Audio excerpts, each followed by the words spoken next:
Welcome to the Vineyard Church podcast. For more information, visit us at vkcwest.com. We're starting a 5-part series today called My Amazing Relationships. And you look at it and, do you describe your relationships that way? Well, I don't know. I mean, sometimes, right? Maybe one it's hard to get them going all in the same directions. But one thing's for sure is that relationships are the most important thing in life. They are the most important thing of all of life, because relationships, when it's all said and done, relationships are the only thing that last, right? They're the only thing that for all of eternity that will still be there. And so humans are designed in God's image. It says in Genesis, and we're God's image, he says, let us create man and woman in our image. Well, who's he talking to? Right? Well, it's God as a community. He's one God, but he's Father, Son, and Holy Spirit, like we sang today, right? We sung about Father, Son, Holy Spirit. And so we are made in that image, which that's a perfect community. The community of God knows each other and works together, and it's perfect, amazing relationships within community. So you look at that, then you also look at the 10 Commandments, right? Given by God to his people, Israel. The first 5 commandments have to do with what? Our relationship with God, our vertical relationship. The last 5 commandments have to do with our horizontal relationships, our relationships with other people. And so when you look at that, you say, okay, when God told his people, let me break this down for you, a list of 10 most important things, right? I mean, make it real simple. It's about relationships. And then in the New Testament, somebody came to Jesus and he tried to test Jesus, and he says, Jesus, what are the most important commandments of God? And what does Jesus do? He summarizes the 10 commandments even further. He says, love the Lord your God with all your heart, mind, and soul, and then love your neighbor as yourself. So love God, love people. So what's the problem, though? The problem is that God designed us for a relationship, and God's list of 10 speaks clearly. God's list of 2 speaks clearly, but our relationships aren't that way, right? There's a relationship gap. We spent some time in the UK, early 2000s or so, and in that time, you'd go to the underground, and they would have this signs everywhere that says, mind the gap, right? And it was the gap in between where you were standing on the platform and when the subway train would come. And it's important to mind the gap when it comes to relationships. Otherwise, we can go throughout life and just settle in and settle. Like, maybe you've done that in a relationship today. And that's why we're going to address this over the next 5 weeks, is because I think that with relationships, a lot of times we just settle into them. So I like what author Tom Holliday writes. He wrote this book, The Relationship Principles of Jesus. This is what he says. He says, how do we bridge the relationship gap? The gap between what we hope for and desire and what we actually experience. On one side of the gap is the reality of failed marriages, absent parents, rebellious children, disloyal friends, and gossiping churches. I'm not talking, just relax, not pointing fingers. So, on the other side of this gap, place the words of Jesus. A new command I give you, love one another as I have loved you, so you must love one another. Now, let me say this. Whether online or here in the building, you may not be a Christian yet. You may be just checking out Jesus and curious about Jesus, and that's great. This is a great message series for anybody. I will say, though, my approach is speaking to the Christian. You can apply the principles here, but there's the call here has to do with the Christian. And this is what I mean, is that what does this verse say? Well, it says, love one another as I have loved you.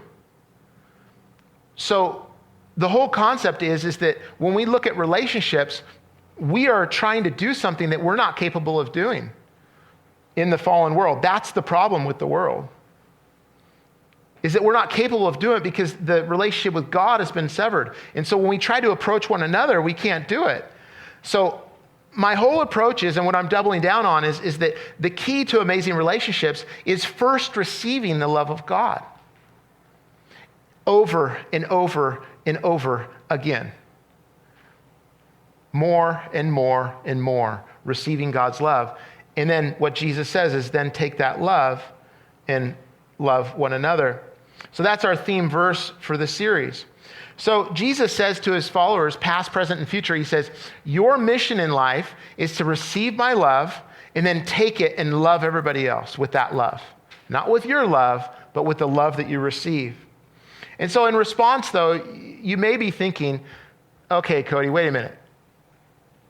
I'm understanding that I have a responsibility here in relationships, but she, or but he, or they do this, or they won't do this. And I'll tell you what I've told my kids since they were little with their brothers. But he, well, that's why I did it. It's like, you can't control what other people do. You just can't. I've tried. I try. You can't control what other people do. You can only control how you react to other people. And the way you react is how you've prepared yourself. And that's what this series is all about. Preparing yourself by receiving the love of God and then trying to take that love into the different relationships that we'll be talking about. So as a Christian, you're uniquely positioned to transform the world. I mean, don't get like a complex or anything.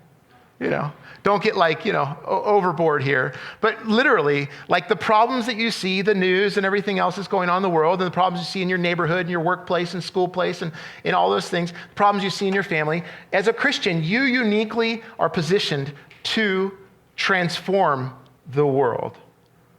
Simply because of that one thing is that you have and you are receiving the love of Jesus Christ. Because all of history turns on that hinge, doesn't it? Even our calendars turned at the coming of Jesus Christ. So remember, our call is to love others with the love that we've received from Jesus. So the other part of the recipe of everything, as we talk about these principles that I want you to know over and again, is that receive his love.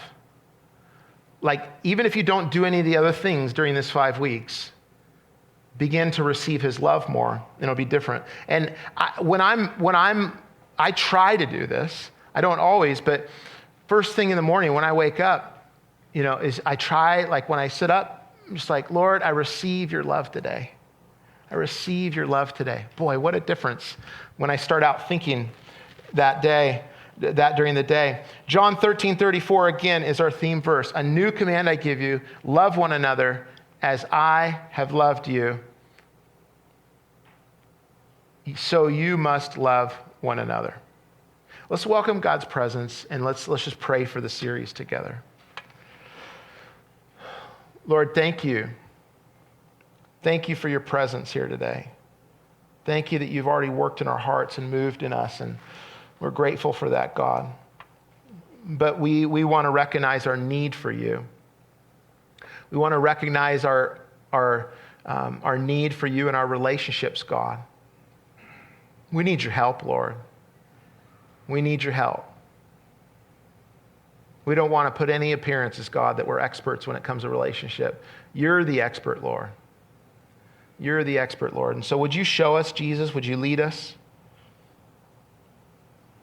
Would you invade our relationships? Just as we go into this, just whatever relationship is most strained, we'll probably talk about it over the next 5 weeks. Just ask, say, Lord, transform this relationship. Transform and bring them in that person too, or those people. Just ask them. Invite them into it.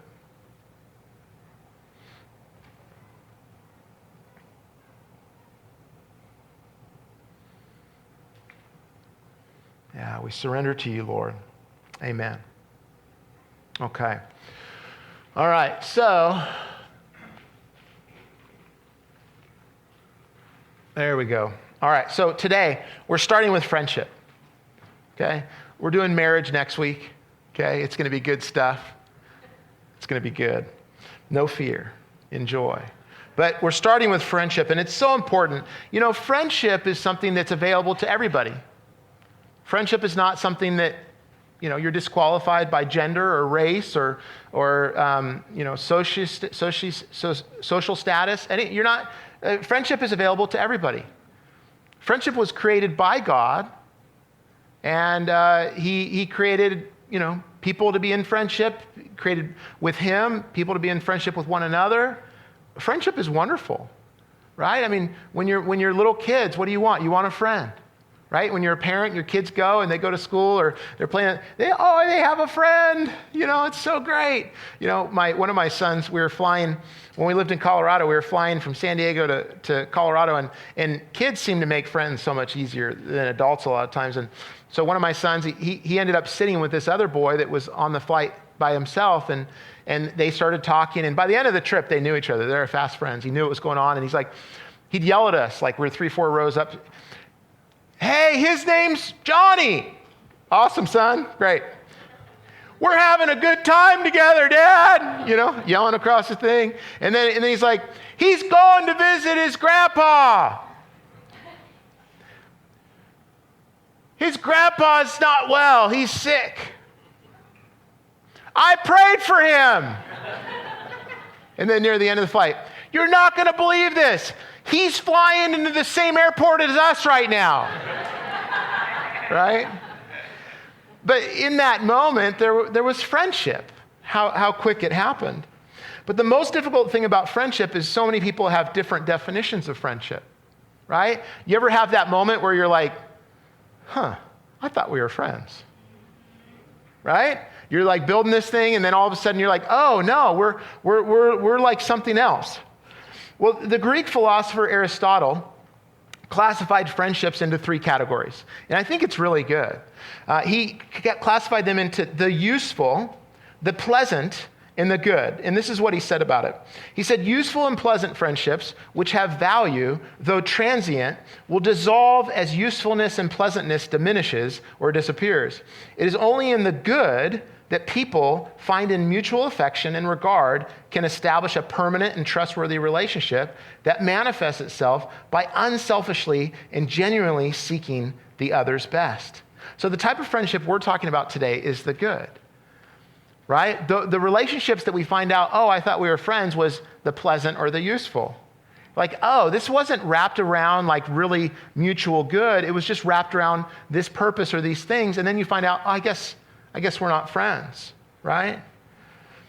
So Proverbs 18:24 says, a person of many companions may come to ruin, but there is a friend who sticks closer than a brother. So what is this saying? Well, there's different versions of it. Like the New Living Translation, which is what we typically use for verses, talks about like a person, with brutal friends will, I'm paraphrasing, they'll get harmed by those friends. That, there's a friend closer than a brother. I like this version because a person that has many companions, it's like somebody collecting people, right? In other words, you have useful and pleasant friends or relationships, they're companions, and you'll come to ruin. Well, why is it saying that? It's because you're not really being a friend. It's okay to have companions, and it's okay to have relationships built upon other things than true friendship. In other words, you're doing a purpose, or you're serving, or you're giving, or you're receiving, and those things. But that's not friendship. See, the hard thing is to have a friend, you have to be a friend. And you say, brilliant, Cody, brilliant. But listen though, seriously, we lead with so many other things than true friendship because of our insecurities. Because we don't want to get hurt, because we don't want to look silly, or what if they don't really want to be my friend, in those things. And so there's so many different things that come up, and so it's risk, and it's vulnerable. And so we need meaningful, true, and good relationships, but that means that we have to decide to be a friend. Right? Like for me, as a pastor, for Michelle and I, I've been a pastor since my early 20s, and so close to 25 years, and Michelle's been doing this about the same time, even longer. And the hardest thing is for us is which hat are we wearing? Are we wearing a hat? Are we just the pastors? Are we like it's difficult. It's difficult because it's like, wait, am I in my role to be a pastor or leader? Am I a true friend or those things? And guess what though? It's no different for you. Because whatever you do, whatever you're good at, however you work or serve or whatever, like it's difficult for you too because you have to get to the real you. There's a book called In the Name of Jesus by Henry Nouwen, and he served at Notre Dame, or he was on teaching staff at Notre Dame and in Harvard, and just very impressive guy. He's a Catholic priest. And then the Lord told him to go and be a part of a community of adults forgive me if I don't say the correct term, but that were mentally handicapped.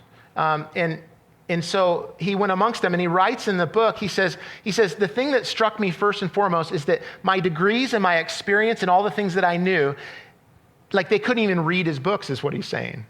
He had all kinds of books. And he says, what struck me is that everything that I had done on the outside, all the accomplishments, all the things, they didn't care about or to know about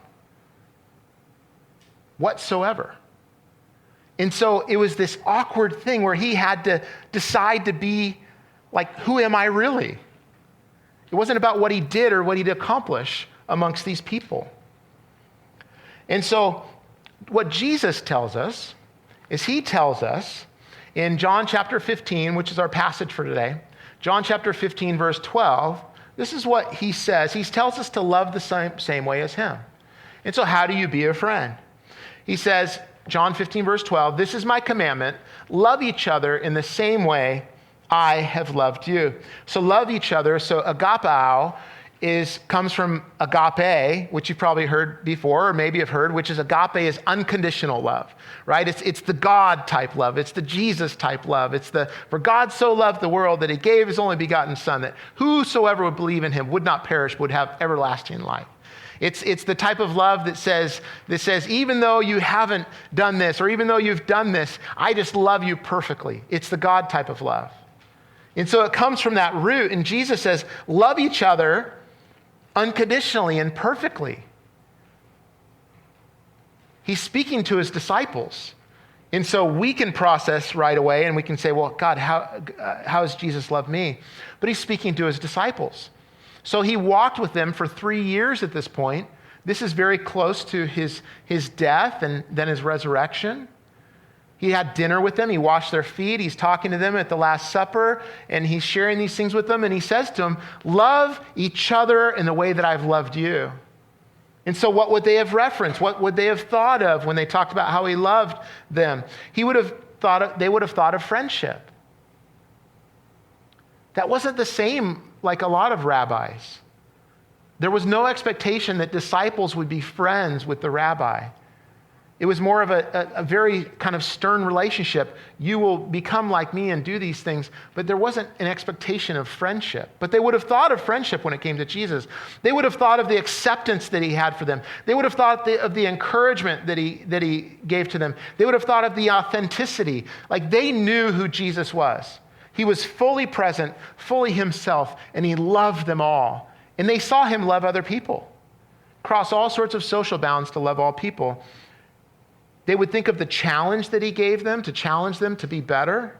They would think of the integrity that he had, that his yes was yes and his no was no. They would think of the faithfulness that he had to them, the loyalty and the love that he had to them.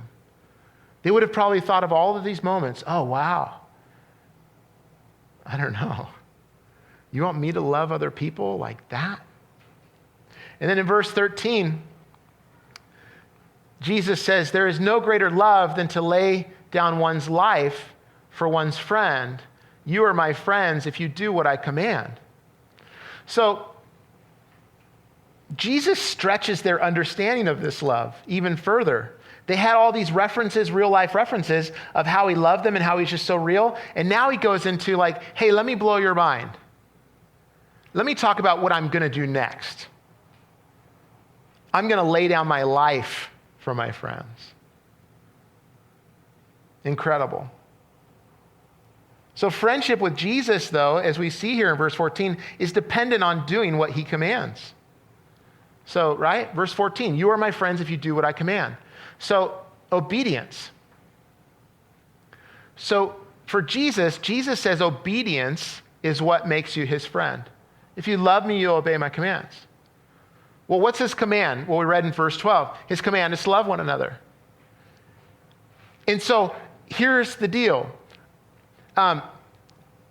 If you want Jesus' love, Jesus' friendship, then you hop in the river. We used to take high school students canoeing down the Colorado River from Arizona, and we'd start at a certain point and go, and kind of fun. We'd camp out and stuff, but you knew when you were in the river and when you weren't. So the person that wants to be the friend of Jesus is the one that says, I'm going to receive all your love, and I'm going to give all your love. And here's the thing, if you're just receiving love, and you get bigger and bigger and bigger and bigger, but the love isn't flowing out, you stink. You stink, right? We've all been that person, or we've seen that person. We've been there, right? What happens with stagnant water?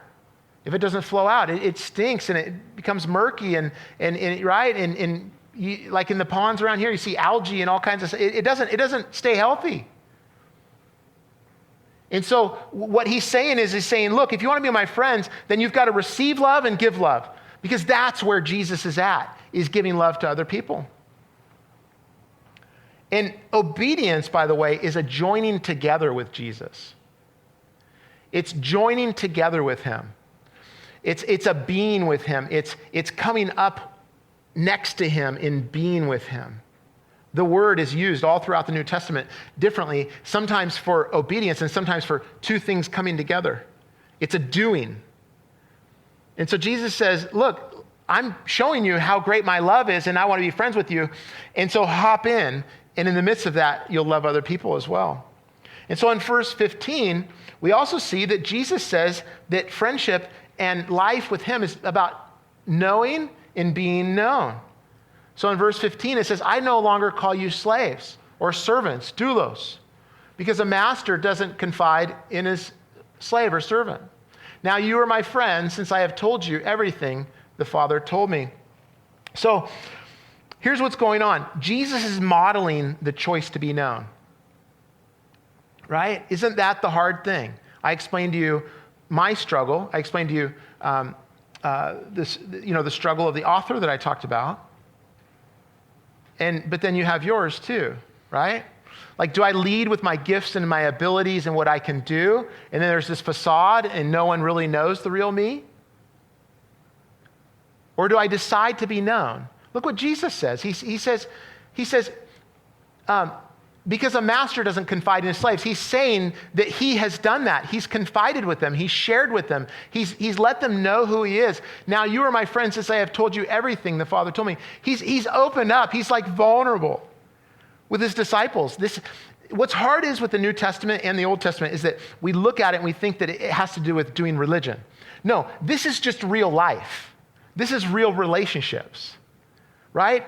Think about a guy and he's got his friends and he's like, hey man, I haven't held anything back from you, even though I'm like, it's the prince of the land, the king, and he's talking and he's with the other people and he's like, hey, listen, even though I'm king, like, I don't have any secrets from you. Like, this is me. And then he says, and listen, I even share with you the things that my dad and I talk about. Like everything that my dad talks about and shares with me, I share it with you. There's not even any facade there, right? And the New Testament says that if we've seen Jesus, we've seen the Father. We don't have to wonder. And then so knowing another person is a great honor and responsibility.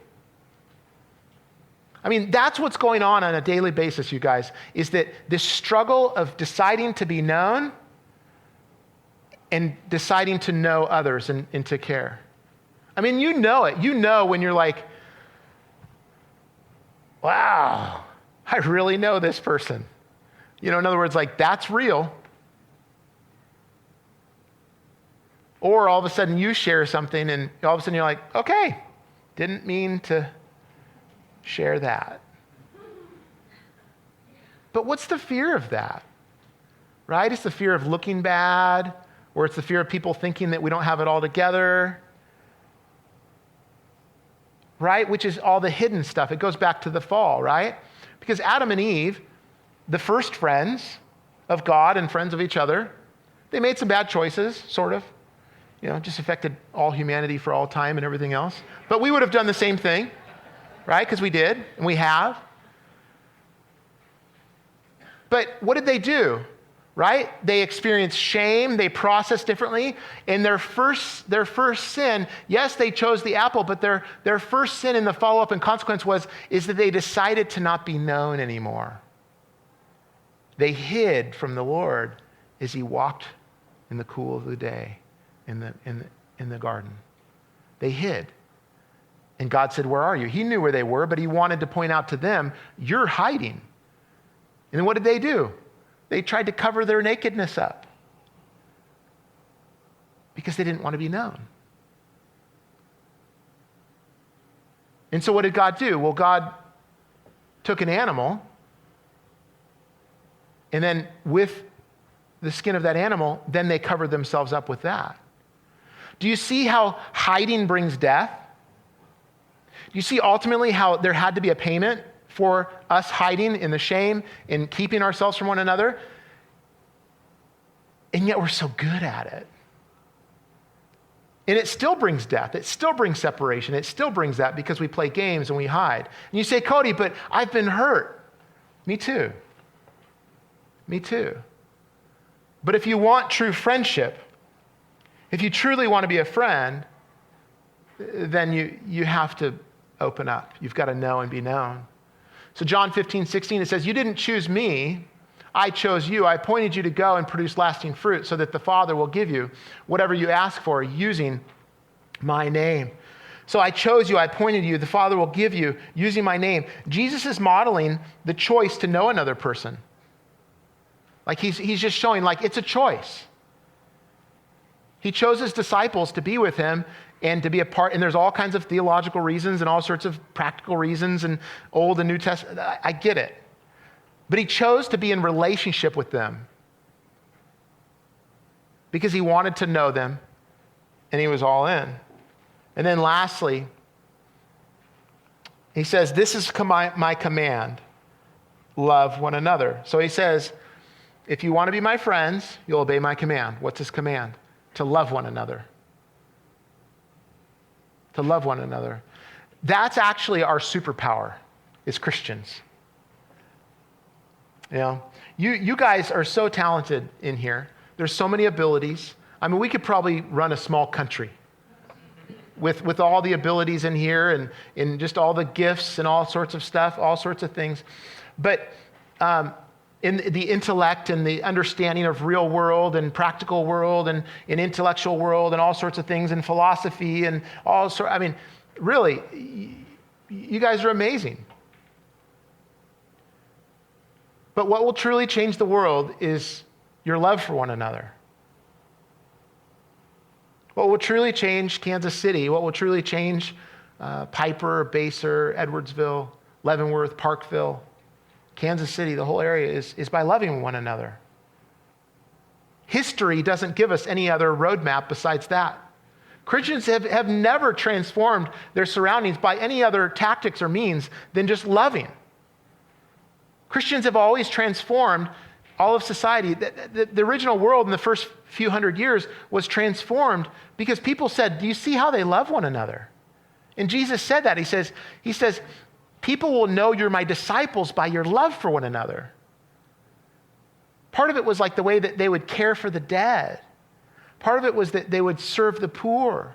They would love one another, that they would go above and beyond. And you can't do that without being known and deciding to know others. As I looked at, studied through this, there's this idea, it's like there's real Cody, what you're really talking about is spiritual friendship, then there's friendship. Bull jive. Everything's spiritual. Everything's sacred. There's no spiritual and then non-spiritual. Look, A strand of 3 cords is not easily broken, it says in the Old Testament. It talks about how going from 1 to 2 is good. Because when you have 2, you can help each other up and you can serve one another and you're not alone. But then it says, add the 3 into it. And so if you want amazing friendships, have God in the mix of it. Which means that, like we tell our boys, like, look, if you have a friend, be friends with them, but if that friend is drawing you away from Jesus, you check yourself. So you make sure that Jesus is right in the midst of that, right? It's like the couple at the dance. Look, you dance like this. I don't have a daughter, but it's like I would say, no, you cross the room farther. You want to dance at the dance? Go across there. Remember, Jesus is right in between you, okay? With your friendships, put Jesus right in the middle and you say, well, you tell me to preach to all my friends that don't know. No, listen, you talk about what you love. So if you love Jesus, why wouldn't you talk about Jesus with your friends? So put Jesus right in the middle of your relationships. And then 2, decide to be authentic, you guys. Like, decide to be authentic. Don't play games. Don't collect people. Love authentically. And I know it's hard. It's terribly awkward. It is like a middle school dance, like trying to be friends. Because one person's like, stepping on, I don't have any friends. I want to be a friend. And you're like, I got like 12 friends, close friends. But be an authentic person. And so that know and be known, decide, like, who am I going to do that with? Because our social structures are, we need a larger group to be a part of.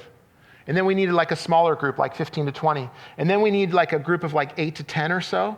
And then out of that 8 to 10 or so, we get the 1 or 2 that we really share our hearts with. And that's what I'm talking about. And the key is, if you're going to be an authentic person with all of those groups, be an authentic person in all of that, then guess what? You probably will end up with 1 or 2 people that you can really share your heart with, you can really live life with, you can really have the good with. But if all of that other stuff is falsehood and it's all just kind of stuff and it's just like you're playing a game and you're just like leading with your abilities and what you do and all those things, then you probably won't get to that true relationship. And so that's the key. And that's what we see with Jesus. And so as we close, I want to circle back around because I said, like, Jesus shows us how to do friendships. John Wesley, looking back at his conversion, he said later years, he described it as a time when he exchanged the faith of a servant for the faith of a son. And so Jesus says that right here. He says, I no longer call you servants, but I call you friends. And Wesley took that as a son as a friend. And so I felt like when I read that, as I looked at this, I said, you know what? Some of us here, today is the day.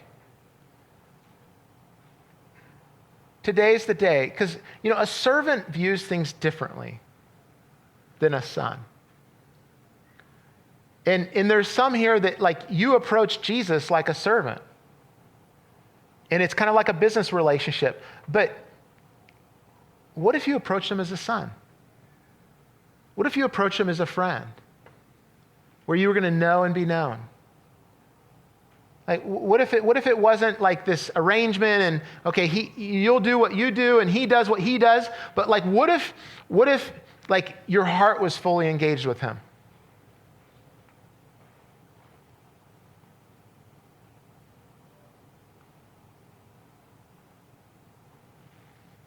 What if it wasn't a list anymore, but it was a person? And when God is a person to you, watch out. It's fun. Because people are wild. People are real. People can offend you. And people can love you. I mean, that's kind of the awkward thing, right? Like with a love interest or a friend interest, like certain people are more comfortable saying I love you sooner than others, right? You get that? Yeah, I love you. And guys say, I love you, man, right? And it's that, well, what do I do? What do I do if I'm not comfortable? What do I do? And that's how I was. That's kind of how I am, coming in at 15. And I mean, quite honestly, I think that's partly why I became a pastor. I never wanted to be, but I'm just like, gosh, I just love your people, Lord. Because when I came in at 15, they would hug me and tell me that they love me, and I didn't have that. Came from a broken home, and I was just wandering around, and all of a sudden, they just did that. I was terribly uncomfortable with it. Still am, sometimes.